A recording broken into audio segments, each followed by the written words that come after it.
You should probably take this evaluation / review of the M-Audio 4060 studio monitors with a grain of salt. I am by no stretch a mix or mastering engineer. I don't even make music full time.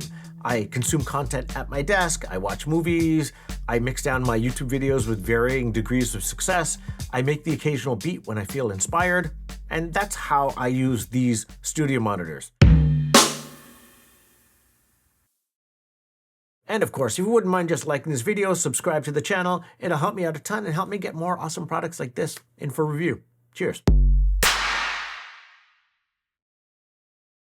The M-Audio 4060 is a studio monitor, a DJ studio monitor, an all-around fun powered speaker. It also has Bluetooth.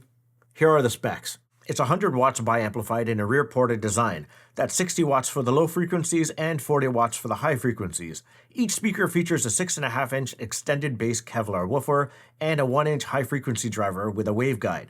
It uses a pro-grade Burr Brown DAC, a DSP, internal crossover, and EQ. It has a button on the front panel for flat, hype, and a reference mode. It's got Bluetooth 5.3 on board. It's got a control app for custom EQ and presets.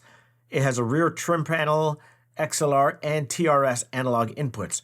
Max SPL is 113 decibels. It's Class AB. It measures 13.2 inches high, 8.5 inches wide, and 8.6 inches deep. It weighs 15.8 pounds. And they retail for $199 US each. On the design front, it does admittedly give me old school B&W speaker vibes. It is a bit more industrial, it has got a plastic front, but it has that yellow driver. Just something about it just warms my heart and I enjoy looking at it. It is a bit more utilitarian and function over form, but it's not an ugly speaker by any stretch, and I enjoy looking at it on my desk. I had these set up on my desk, bookending my displays. I have the Apple display, and then I have an aging Dell U2520 display. My monitor is set on a makeshift stand supported by yoga blocks. I have a few different DAC / audio interfaces. Primarily, I'm using the TIAC UD507 acting as my preamp that I have connected to the 4060s via XLR.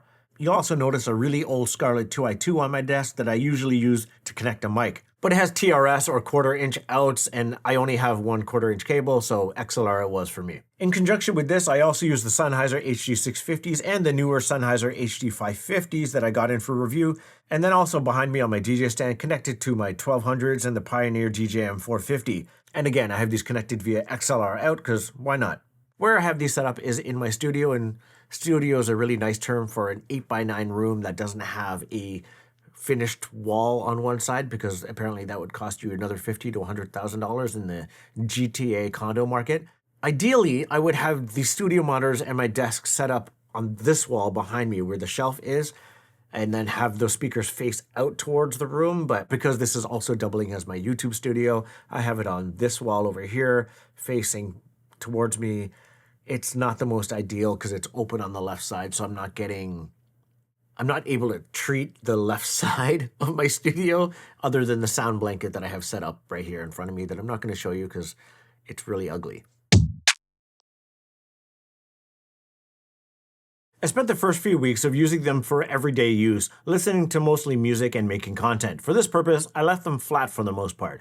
But when I did take in a movie, I switched them into hype mode, and this adds a nice subtle boost to the overall sound. When I am mixing down my YouTube videos, I notice that these studio monitors are great at highlighting all the natural sibilance that occurs when I'm speaking. If you haven't noticed, I'm wearing braces, and if you watch my videos for any length of time, you know that I've had these braces on for an ungodly amount of time. And the reason for that is I'm missing a tooth right in the front, and if I was to remove the braces, I'd have a big gap there, and I'm saving up to get an implant. And, you know, when you have kids, saving for an implant for your teeth is not an easy endeavor. Anyway, the sibilance that occurs when I'm speaking is just brutal. There's just so much more of it, and I hate it so much.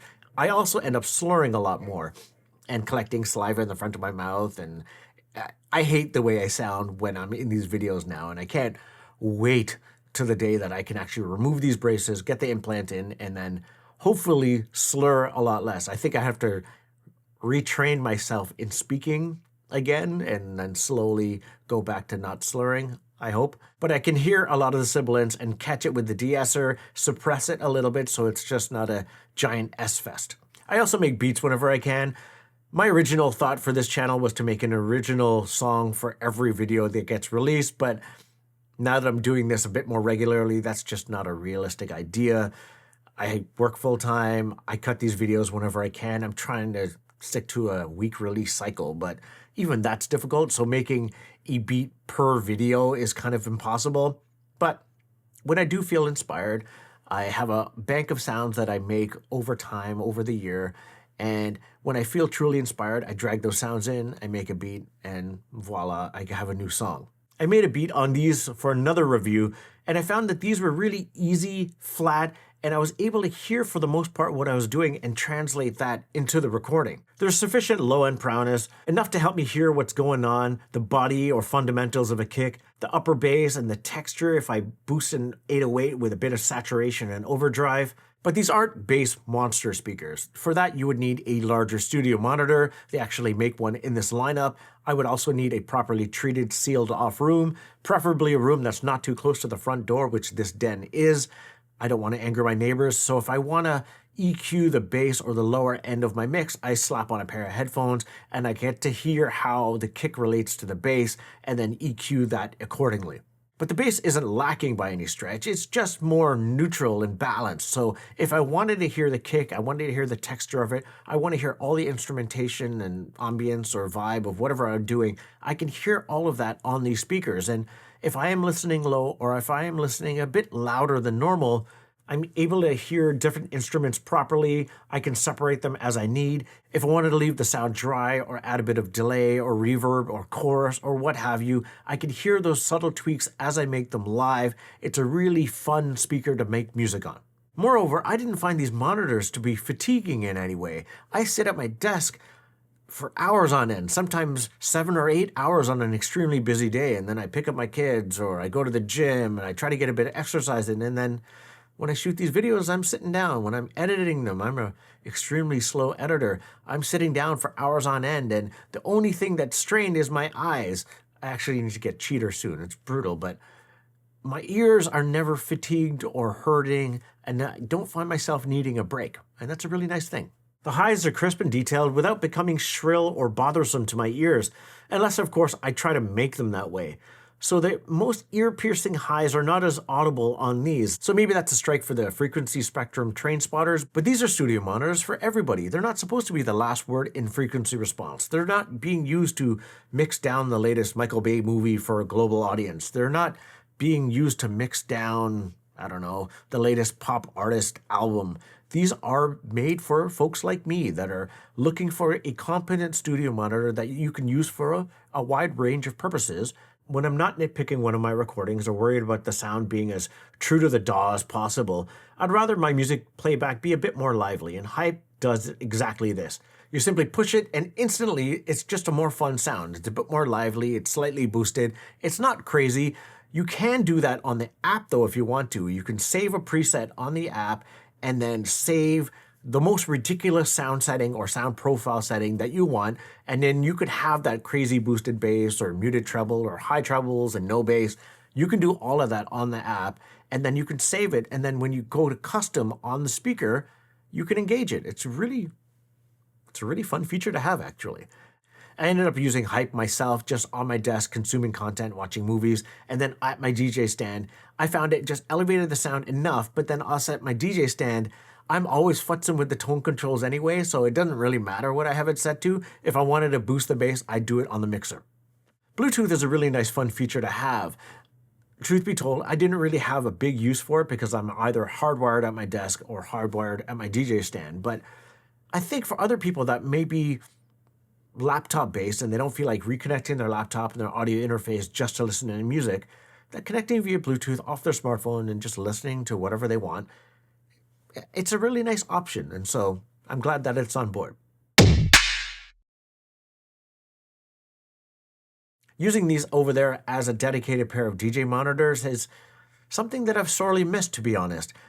Because they're optimized to be listened to closely, when I'm in a mix, I don't always have to step back like I do on hi-fi speakers just to hear what's going on outside of headphone land.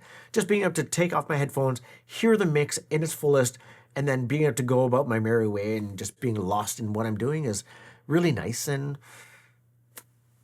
kind of makes me want to have a pair or two. So at the end of the day, I mean, what's really not to like here? It's an attractive enough speaker. It gives me old school B&W speaker vibes. It's got a good amount of power behind it. It's a speaker that's optimized to be listened to up close, but then you can also just turn up the volume and take a step back and take in your music. It sounds great flat for my mix downs. Engaging hype just adds a nice subtle boost, or you can just go crazy and add in and save your own presets to tailor the sound to your heart's content. It works great on my desk, works great as my DJ speaker, works great as a hi-fi speaker. It's fairly cheap, $1.99 US per speaker. If you're interested, give it a listen. Thanks for watching.